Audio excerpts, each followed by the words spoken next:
एक समय की बात है, एक शक्तिशाली राज्य में एक राजा राज्य करता था। उसके पास धन, वैभव और हर सुख सुविधा थी। उसके जीवन में 3 रानियां थीं। पहली सबसे सुंदर थी, दूसरी बहुत बुद्धिमान और चालाक, और तीसरी शांत, सरल और सच्चे मन की। राजा को पहली रानी से सबसे ज्यादा लगाव था। वह उसकी सुंदरता का बहुत ध्यान रखता, कीमती वस्त्र और गहनों से सजाता। दूसरी रानी उसके सभी निर्णयों में सलाह देती, जिससे राज्य और भी शक्तिशाली बनता गया।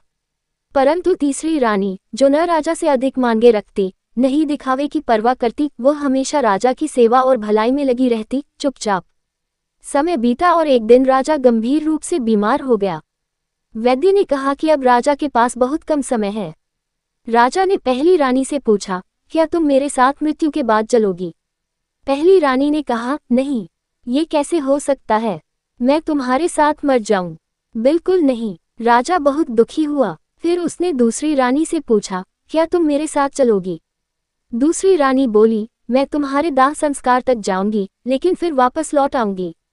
मृत्यु से आगे कोई नहीं जाता। राजा को और भी ठेस पहुंची। अंत में राजा ने तीसरी रानी की ओर देखा, जो दूर चुपचाप खड़ी थी। वह धीरे से बोली, मैं हमेशा तुम्हारे साथ रहूंगी, मृत्यु के बाद भी।